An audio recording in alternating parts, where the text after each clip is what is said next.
The beginnings of Mormonism will sound quite familiar to anyone who has been following this series. It began when its founder, Joseph Smith, claimed to have been visited by an angel of light called Moroni, who preached to him a different gospel to that found in the Bible. Joseph Smith himself belonged to a family that was heavily involved with Freemasonry. In the Mormon Church and Freemasonry, Terry Chateau writes, "The Joseph Smith family was a Masonic family which lived by and practiced the estimable and admirable tenets of Freemasonry. The father, Joseph Smith Sr., was a documented member in upstate New York. He was raised to the degree of Master Mason on May the 7th, 1818, in Ontario Lodge No. 23 of Canandaigua, New York. An older son, Hiram Smith, was a member of Mount Moriah, Lodge No. 112, Palmyra, New York. Joseph Smith was also a Freemason himself, who joined the lodge in 1842. In his book History of the Church he says, he was with the Masonic Lodge and rose to the sublime degree.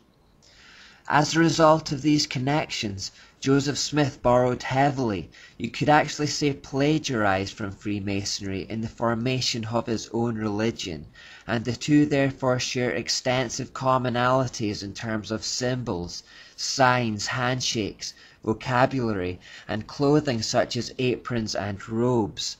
Mormon temple garments also tellingly bear the square and compass symbol from Freemasonry, although Joseph Smith gave all these things a slightly different meaning.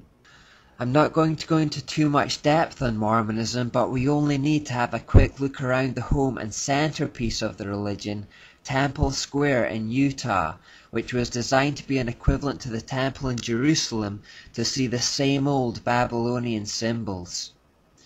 The inverted pentagram representing Satan, for example, is to be found all around Temple Square in many different forms, such as here above the windows. We also see images of the sun and the combination of sun and moon that represents the union of the male and female principles.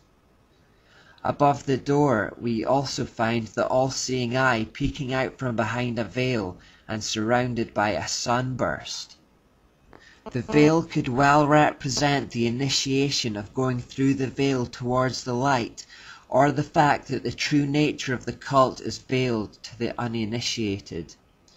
One of the ideas Joseph Smith took from Freemasonry for his cult was secret handshakes, and this is also alluded to on the temple. Masonic buildings have similar engravings such as this. Within Temple Square there is a museum documenting the history of the Mormon Church. It too contains the symbols that betray its mystery root. These pentagrams are to be found at the entrance to the museum. Manly P. Hall wrote, "In symbolism, an inverted figure always signifies a perverted power.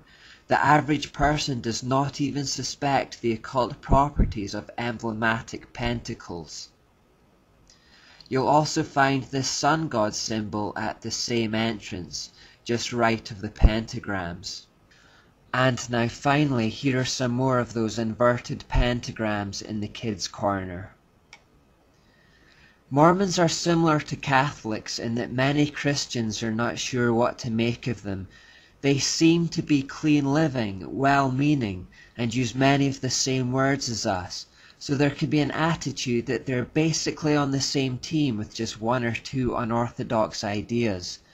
Mormons actually believe that they can become gods through being a good Mormon, who will one day be given godhood over their own universes, and that God himself was once a man on another planet. These are, of course, lies straight from the serpent's mouth. They believe the Book of Mormon has higher authority than the Bible.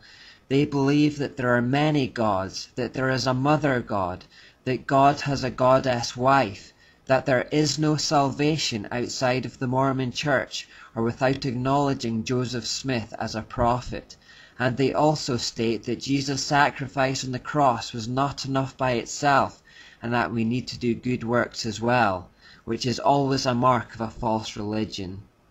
Hopefully this information, along with a quick look at the symbols, will tell you just who the spiritual power behind the cult of Mormonism really is, and you will discover it has no compatibility with Christianity at all.